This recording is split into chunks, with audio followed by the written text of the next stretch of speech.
In order to understand each sign of the zodiac, the divine ingredients, it is necessity that we look at them from three inherent levels.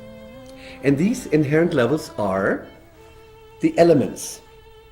In the Western astrology, we use 4 elements. I know the East uses 5, which is legitimate. The 5th element in ancient Western philosophy would be the ether element. In Chinese, it is wood, but it comes up to the same thing. Nevertheless, we have like the elements. So each sign of the zodiac is defined by one of the 4 elements. The other level is the so-called quality. There are 3 forms of quality, which I get into in a second. And because we live in duality, we have the plus minus, or as some other astrologers say, the male-female principle. But I don't like the associational terminology of male-female, and the reason for that is that we have so many weird conditioning associations with male-female that I rather skip that, and because we're Westerners, I rather refer to the yang and yin. Yang, the masculine energy, if we want to refer that for a second, the yang energy is going out from the center. So everything that goes out from the center is yang. And the yin is the female or receptive going back into the center. Like from the moment of birth of our physical body, which we are not, by the way, we just dream we are the physical body, which is the big illusion, and I have a tendency to sidetrack often, sorry about that. So from the moment when we are born and we say the boy or the girl is alive, we are breathing. And when we're breathing, we're constantly doing yin yang, yin yang, yin yang. Energy goes out and energy goes in. The only clever question, if you want to really be philosophical, is where's the center?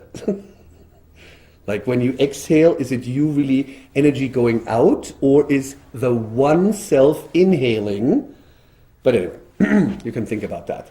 So we have the 3 levels, the elements, the quality, and the yin yang.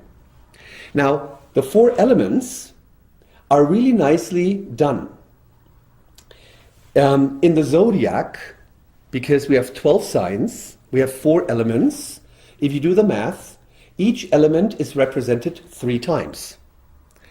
Right? Very clever. So one element, and I don't want to do any priorities, but one element is the fire element. The old Kabbalistic symbol for that would be a triangle facing up, because fire has a tendency to always go up. So that's the symbol for that.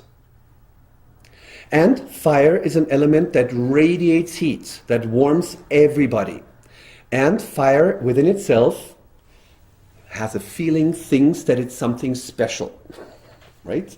Which it is, but every element is special because we're going to miss out on any of that. So that's basically the fire elements. The other element, the opposite of fire, is the water element. That's the triangle going down, because water always runs down. Always, that's the direction. And water is cold, whereas fire is hot, right? And you cannot bring fire and water together. It seems to be impossible. But they are I call them the core elements, the 2 main elements. Some others say the other 2 elements, the air and the earth, are like mediator elements, but that's like, philosophical things. So the 3rd element would be the air element. Air within itself is constantly mutable. It's always moving. It's restless. We, as we live here on the planet, we rarely feel air, except we have a very, very strong wind. But if you ever jump out of an airplane, hopefully with a parachute, you will suddenly notice, after you've been speeding up to like 200 kilometers an hour, that air is a solid element, because you will be laying on the air for like 1 or 2 minutes before the parachute opens. And that's an amazing experience. So air within itself is an element, even though we don't see it. It's not, we don't sense it as much, but it is there all the time. If someone here in the room would light a candle, the whole air movement would completely change.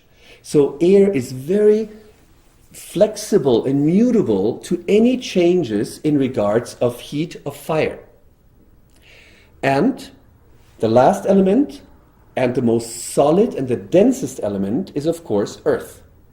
Earth is solid. Earth is heavy.